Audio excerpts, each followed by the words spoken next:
are back with another video. Before we get into the video, like, comment, and subscribe to the channel.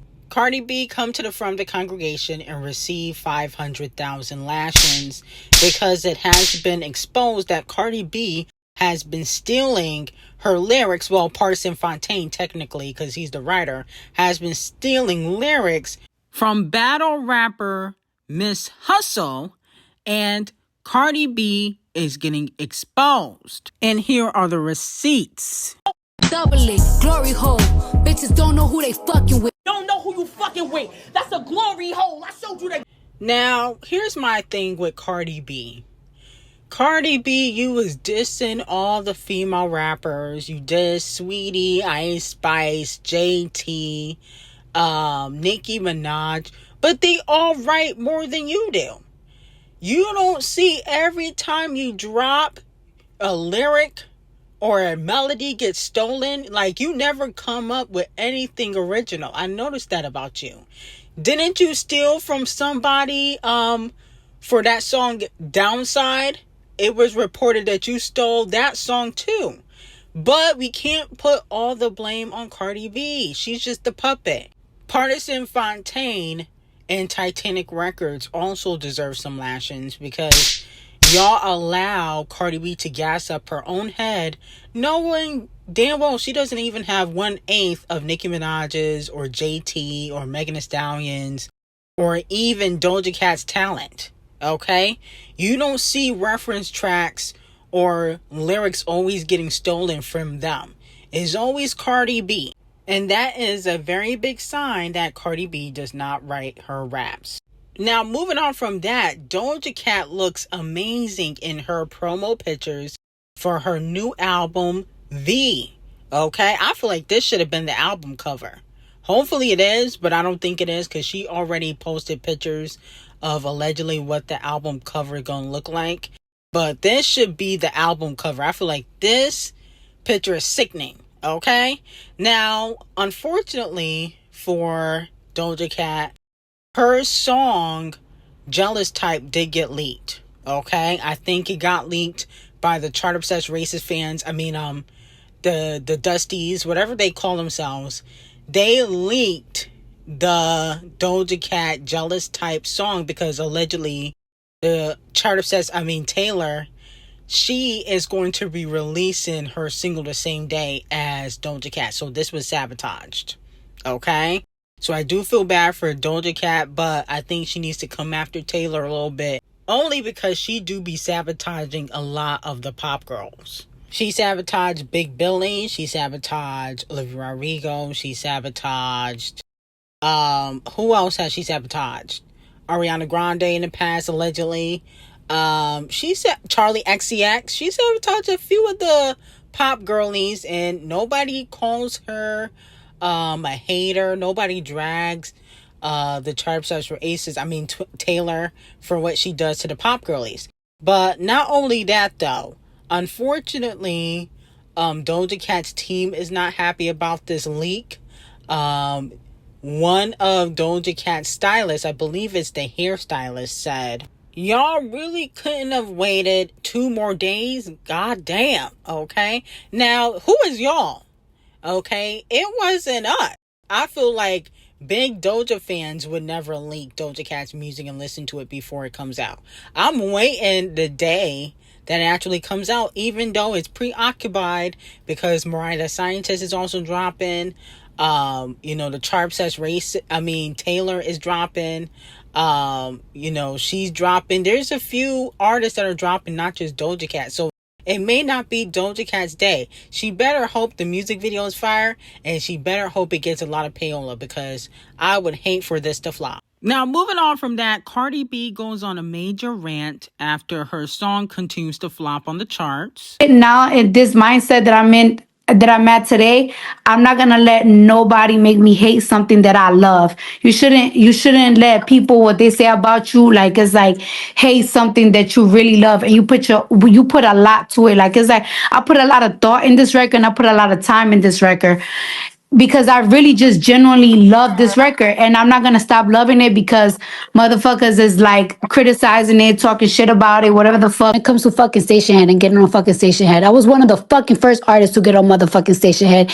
One of the first that they actually asked me for state if I want to state on motherfucking states on motherfucking Station Head. So shut the fuck up. I don't know what the fuck y'all talking about. Every single time that I motherfucking put out a single, I come here. I got off of it and I stopped using it as much because it's like I don't really like what's the point of me coming over here? Like it's like what was the point unless I gotta promote a fucking song? You fucking dumb. So because I see that I was getting attacked by that, and it's like, baby, I only come to Station Head to do a job. Now, Cardi B, you dumb hoe. Bitch, you were not the first to use no damn Station Head, okay? And even if you was, who the fuck cares? You was just comparing yourself to the other flops. Now you bragging about using Station Head first?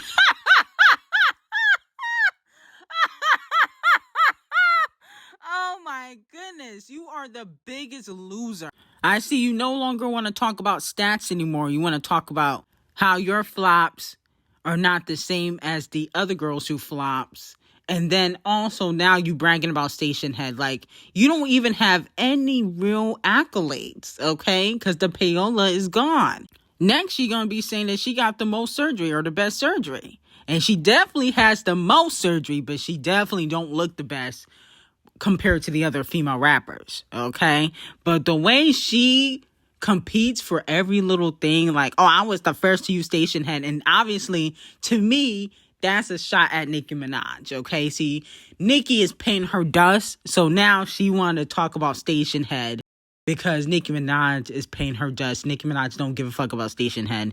She just told all the barbs to get off Station Head, you dumb bitch, okay? So you can stop trying to compete. Unfortunately, you're unable to, and that's why you're flopping now. Don't try to get Nicki Minaj attention because you flopping on the charts. She's not giving you any. She gonna let that career completely disappear, okay? And then she gonna talk her shit.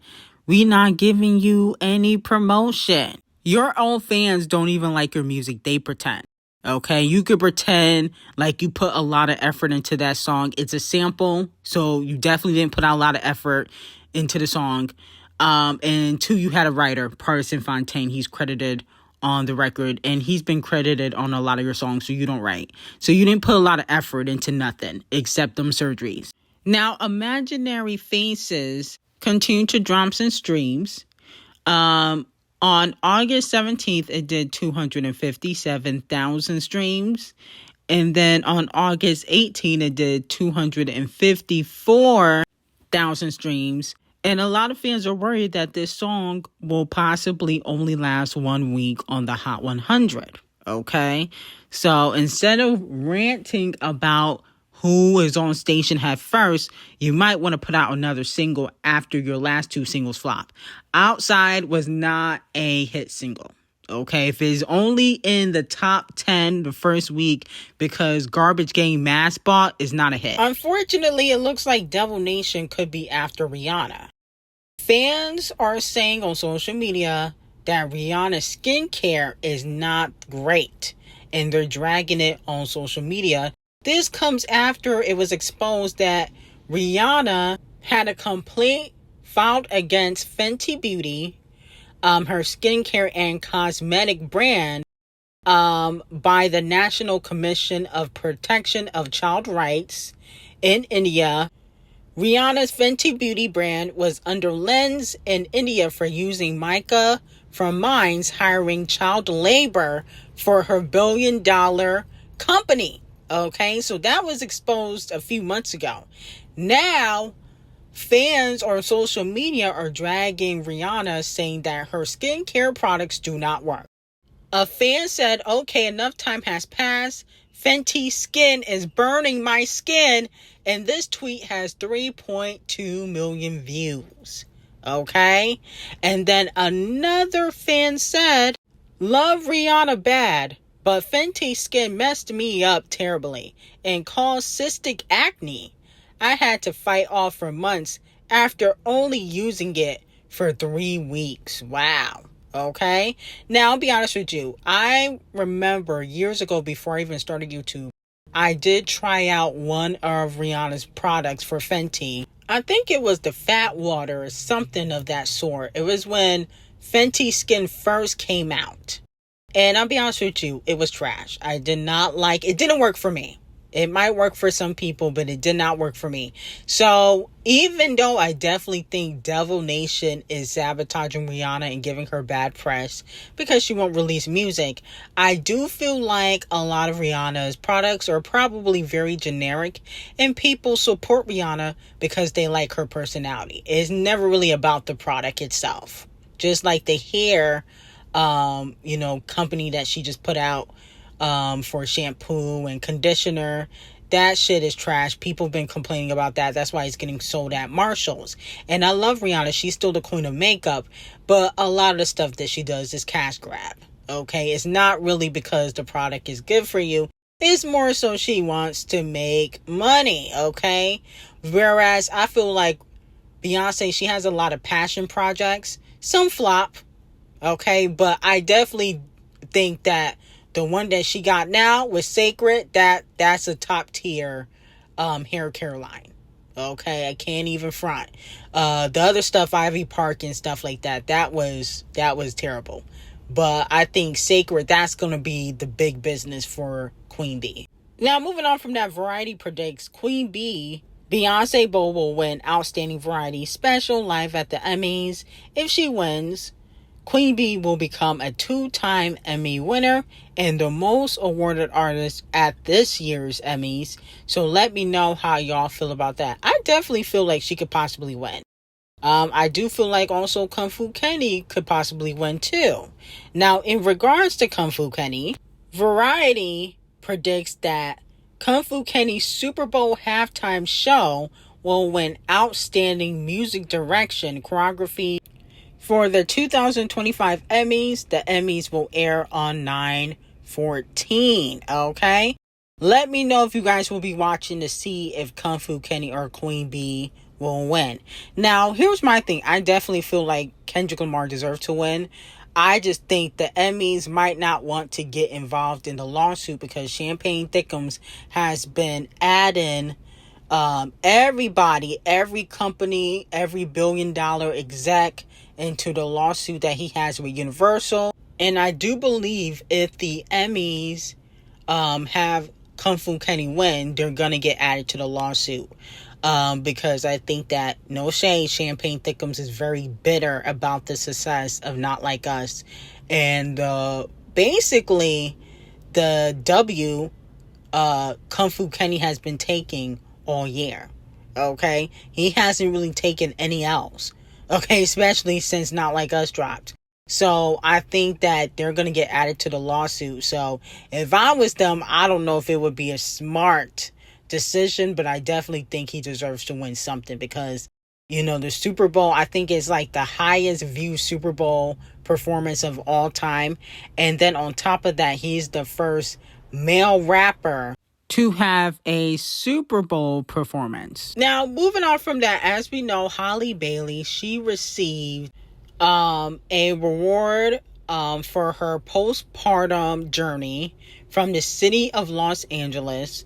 She has been receiving a lot of backlash, and now there's a petition that Doodle Garbage's fans have basically decided to send to the city of Los Angeles, basically saying that she does not deserve this award for maternal health for her postpartum journey.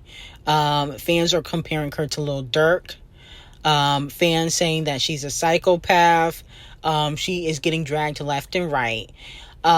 Here's my thing. I think that Halle Bailey, you gotta get a really good PR team. This is the time where you invest in a really good PR team, get into a really good PR relationship, because Doodle Garbage ruined your fucking career. I never see Halle Bailey get dragged like this. This is crazy. I mean, really? Y'all complaining because she got a award for her mental health journey? I mean, some of y'all are psychopaths. I just feel like it's not that deep, okay? It's not like they gave her a cash prize. Okay? This little, I don't even know what you would call it. It's not like it's a trophy. It's like a certificate. I mean, it's not like she really is going to win anything for this. Like, she's not getting $1 million. She's not getting more roles because of this. I mean, I think they're just acknowledging her postpartum journey. But Hallë, please get a PR team because this is just embarrassing. Now, the biggest producers of the century on the Hot 100, according to Paola Boer's list, has came out. Max Martin is at number 1. He worked with the G0ES Race, Taylor, Queen Ari. He's worked with Britney. He's worked with a lot of different big artists. Why is Dr. Puke at number 2? Isn't he an R word? See, this is why I got to give Paola Boer 50,000 lashes. I noticed they do that to the white celebrities. Like, the white celebrities can get away with being on, certain islands and, being R words or abusers. They still get put on lists, right? But I don't see R. Kelly on here, okay? Because guess what? He's an R word. So if he can't be on the list, neither can you. And R. Kelly has produced a lot of records and written a lot of songs, okay? But it's just not fair that Dr. Puke is still getting praised. We got Queen Bee, we got Jack Antonoff, Benny Blanco, Jermaine Dupri, Timberland. We got the Queen Taylor, Ye, the Queen of Christmas. The Queen of Christmas, which has she ever produced? I don't think Mariah should be on this list. Now, if it was a songwriter, then she should be on the list. But I don't know if she should be on the list as a producer. I don't know about that. No shade. The Weeknd, I don't think so. I mean, they got some heavy hitters on here. I just don't think Dr. Puke, the R word, should be on the list. You know what I'm saying? If R. Kelly and all the other R words that are black can't be on the list, why did he not on here? I mean, he has produced records. They always do that to the evil white people. It's just not fair. But then again, look who y'all made president, so never mind. Now, Morgan the Racist Wallen said that he is not submitting his album, I'm the Racist, to the Grammys for consideration. Okay, so he's not gonna submit his album, and good. Okay, it don't deserve to win anyway. The album only number 1 because he got hella payola. I don't hear nobody talking about this album. And we still don't have a song of the summer. That's another thing. How his album number 1, nobody talking about any other songs, and we still don't got a song of the summer. The summer is basically almost over. What the hell? So you damn sure don't deserve no damn nomination. You just getting payola. Because how you put out a whole album, it's been number 1 for weeks, and nobody's talking about any of the singles. That's not suspicious to y'all? That's interesting. So, with that being said, we don't give a fuck, Morgan Wallen the Racist. Good thing you're not submitting your music because you wasn't finna gonna win anyway. The person that should win Album of the Year is obviously G0ES or The Weeknd. Those are the only 2. Everybody else, move to the side. But anyway, I got some very hot tea on Patreon. Pamela Anderson, Liam Nelson, Sydney Sweeney. Link will be in description, and I hope you guys have a great day.